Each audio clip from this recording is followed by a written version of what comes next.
Hello, I'm Parker Kligerman, and we're just past stage 10 in the 2021 Dakar Rally. And here on YouTube, we've been talking to different competitors and people from the motorsports world interested in the Dakar. Joining me today is last year's winner of the Dakar in the side-by-side, which is now the lightweight vehicles class, none other than American Casey Currie. Casey, I got to ask you, what did that feel like winning the Dakar last year? That was for sure the highlight of my career. I don't know if anything's ever going to top winning the 2020 Dakar. It was an unbelievable experience, being in Saudi Arabia for the first time. The whole thing, is surreal. Very blessed for the opportunities and what it leads for me in the future. So I'm very blessed. I hear you. Definitely, it was great to watch, man. It was very cool. This year, you chose not to race in the Dakar. What went into that decision? Just give us a little background there. Yeah, it's been a crazy year. When we got home and the celebration started, it all kind of ended quickly when the pandemic around the world happened. And, I felt that in 2020, I needed to focus on my family and my family business. And then as the year came closer to, Dakar scheduling again, some opportunities came up and the goals to kind of just change the way we were doing the program. So here we are, it's 2021, and come January 1st, we went ahead and announced that I'm going to join the Factory American RZR team, and we are going to go attack Dakar in a Polaris RZR in 2022. That's awesome. Love it, man. Can't wait for you to be back out there. So this year's Dakar, though, I'm sure you've been following along and watching. What have you observed so far out there that sort of stuck out to you about this year's? It's unique. One thing that I noticed is that they're racing backwards from last year. So the struggles in the beginning that everybody had that made the gap so spread out. If you look at the times on bikes, cars, and even in the light vehicle class, all of them now are just now spreading out. It was a very tight race in the sand dunes, and I feel that them running it this way, it's making it where the last couple of days are going to be the hardest days. I felt last year the hardest couple of days were the first days. Not that it got easier by any means, but going into the sand dunes, it's easier to not lose an hour and a half on those days. It's those are the days where you lose a minute or 2 minutes because you weren't pushing hard. And now the last couple of days this year, this is where you're going to see guys having double flats and doing major damage to the car with the terrain that is on the northern part of Saudi Arabia. It's difficult. There's a lot more rocks than everybody expected. No doubt. And one thing that's been a big topic in this year's Dakar, we keep hearing it from the competitors, is navigation. And for us that have not raced Rally Raid, we hear often about this road book. And I think we got you a page of the road book, and we just wanted you to maybe take us through real quick. I know you usually have a navigator, but just an overview of what's on that road book, what each symbol number means, because I can tell you, I've raced circuit races, but looking at that thing, it looks like gibberish to me. So help me understand it. So this page, we're 22.14 kilometers into the stage.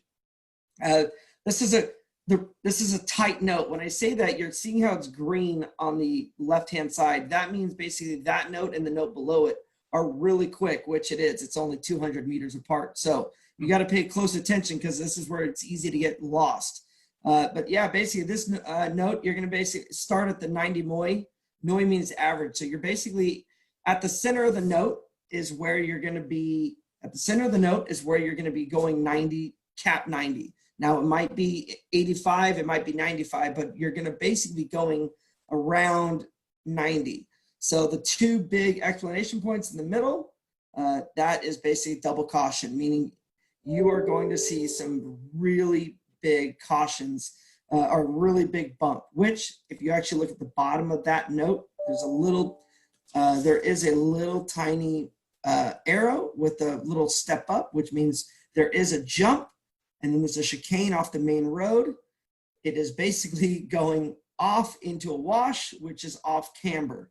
Now, if you look that is the middle. If you look on the right, it's basically what it is basically the third column is just more information about the note. So you're getting most of your arrows and direction in the center, and then you're getting a little bit more additional information on the right-hand side. So, getting on the right, it's basically going off track.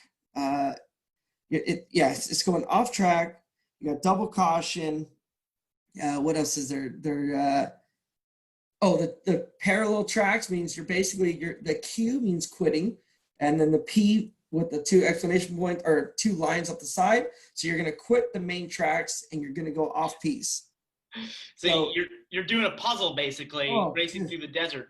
Just real quickly, I'm curious. When we see cars often, or in the lightweight vehicle class, they get lost and they have to turn around. When you get off and you realize you're off, how hard is it to get back on track essentially? It's very difficult. So you need for me, I'm very blessed to have a co-driver. For Rick, and I've done some training with Ricky Brabec and Andrew Shorten. It's very difficult. What everybody needs to understand, and like me being a driver, is I always look around for other tracks. And then if there's no tracks, we always kind of set marks of okay, we know we're not lost right here. And then we'll keep going. That way, when you start going, hey, I think we're on the wrong track, at least I have a point. I'm like, okay, well, behind us, I remember where you told me that we were on track. Let's go back and let's reset. Now, that is where it gets difficult for a co-driver because, boy, he's got to read all this while driving in a bouncy car and try to understand what's going on.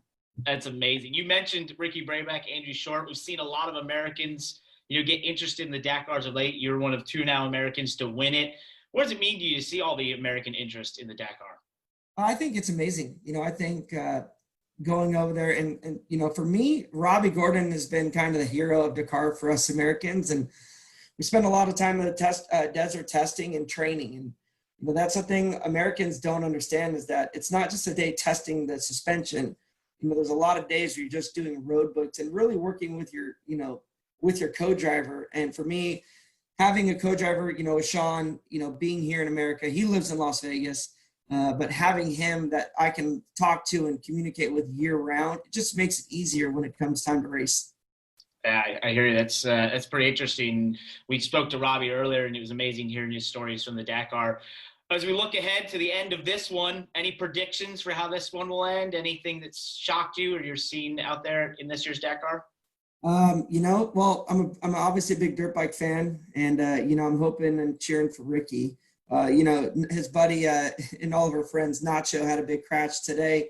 It's a bummer. He, leading overall and doing as well as he has been. It's pretty phenomenal to see. He's short like myself, so for a guy like him to ride that dirt bike, it's unbelievable. But Toby had a big spill as well, and Ricky, I thought he was out of it, man. He was 15 or 18 minutes behind, and he was playing the leapfrog game this year with the navigation being so difficult. He's going forward and back and forward and back, and you're just hoping that things are going to line up where he'll be up front at the end. And with a couple people eliminating themselves from the rally, right now he is.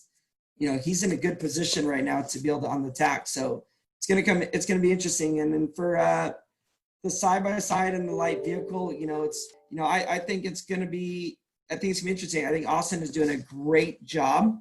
I think he's keeping his composure. But there's the Chaleco is no fool, man. That guy knows how to drive. He knows when to turn it on. And right now, he is in a good spot. He put him exactly where he needed to be because now he starts behind AJ for the second to the last day, which is probably the most important day of the whole rally. And now he basically can follow AJ and see where he is. And basically if he passes him, that means he's got even more time. So a lot of strategy, it's a chess game out there, and I'm definitely missing it. Man, I can't thank you enough for joining us, and we look forward to seeing you at the Dakar again in 2022. I'm excited. Cannot wait. Thank you guys so much for having me on. Sure thing. For more Dakar coverage, stay here on the Motorsports NBC YouTube page, and of course, catch the action each night on NBCSN.